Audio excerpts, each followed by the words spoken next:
برود فريز اكزاكت. يعني ايه برود؟ برود يعني كلمة very general، كلمة عامة جدا جدا. هنفهم يعني ايه كلمة برود. فريز يعني كلمة أدق شويتين. exact match يعني كلمة انت عايزها accurate بالظبط. تعالوا نفهم الكلام ده technical يعني ايه. ماشي. عندي كلمة مهمة جدا، مهمة جدا. اتفقنا ان احنا عندنا حاجة اسمها برود وحاجة اسمها phrase وحاجة اسمها exact. حلو كده. كلمة عامة جدا، وقلنا الفريز هي كلمة أدق شوية، وقلنا الإكزاكت كلمة أكيرت جدا. بس ده بمفهومنا العام، وليس مفهوم الالجوريزم بتاعة جوجل ادز. تعالوا نفهم كده الموضوع ببساطة. جوجل بتترجم كل ماتش ازاي. مثلا لو انا عملت هنا كلمة ايفون واخترتها برود ماتش، جوجل هتماتش كلمة ايفون دي مع اي حد كتب في سيرش ايفون. فمثلا لو حد كتب صور ايفون انا هطلع معاه. لو حد كتب عيوب ايفون انا هطلع معاه. لو حد كتب ابديت ايفون انا هطلع معاه، وهكذا. فالبرود ماتش جوجل هنا بتفهم ان انت بتعمل حاجه اسمها اوبن تارجتنج، عايز تعمل ريتش، ان اي حد يكتب الكلمه دي انت عايز تطلع معاه. اي حد يكتبها في جوجل سيرش، يكتبها كده في البار، معنى كده ان انت عايز تطلع معاه. وهنا يا شباب انت معنى ان انت تعملها برود، وكمان ده في جوجل ادز يعني انت بتتحاسب على ده، واحنا بنتحاسب امبريشنز وكلاكس.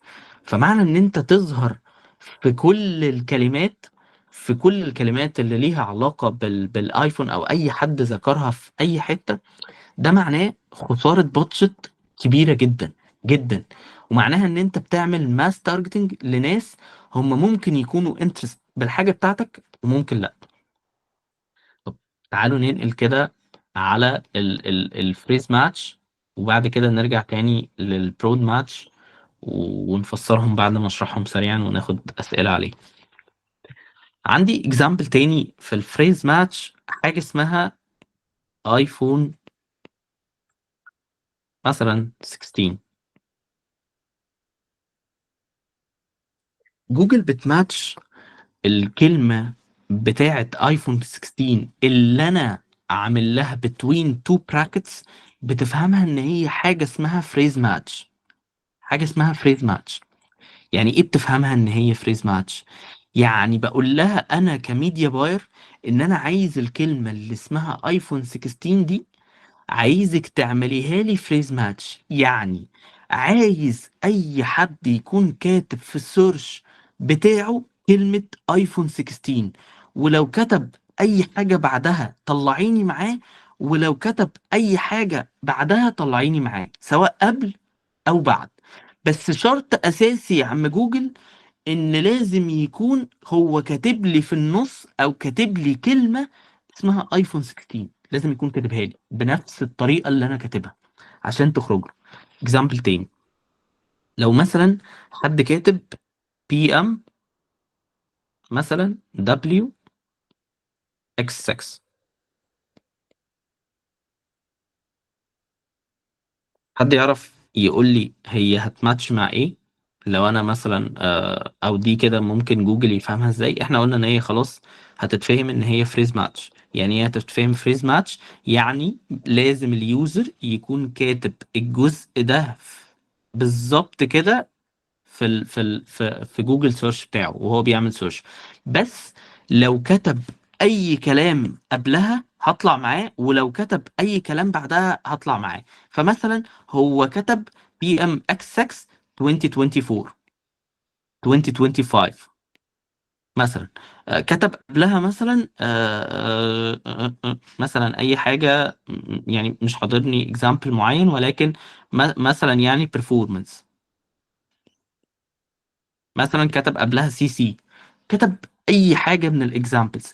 فمعنى كلمه فريز ماتش ان جوجل هنا بتماتش الكلمه اللي انت حاططها، بس بلس ده، هي لو حد من اليوزرز حط كلمه قبلها او كلمه بعدها تطلع معايا.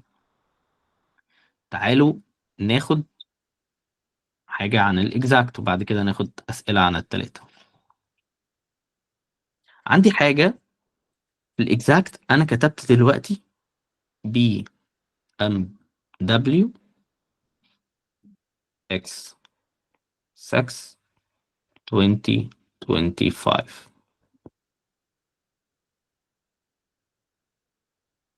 يعني ايه اللي انا عملته ده؟ هنا انا بقول لجوجل، يا عم جوجل، لو حد كتب الكلمة دي زي ما انا كاتبها بالظبط طلعني. حط كلمة قبلها، حط كلمة بعدها، ما تطلعنيش معاه خالص. شرط اساسي ان هو يكون كاتب الكلمة زي ما انا عامل لها تارجتنج بالظبط، لحرف زيادة ولا حرف اقل. فانا عامل كامبين بي ام اكس 6 2025 وكاتبها بطريقه معينه، لازم تطلع بالطريقه المعينه دي، بنفس الحرف، بنفس الهمزات، بنفس اي حاجه، لازم تطلع هي هي بالظبط. اكزامبل تاني، ايفون 16 برو، وعملتها اكزاكت ماتش. فكده معناه ان انا نفس الكلام بقول لجوجل، لو حد كتب ايفون 16 برو بنفس الطريقه اللي انا كاتبها، لو زود حرف بس صغير على ايفون 16 برو دي، سواء قبلها او سواء بعدها، نو واي اطلع معاه. نو واي. ليه؟ لان انا مختار التايب اللي اسمه اكزاكت ماتش، انا مختار التايب ده.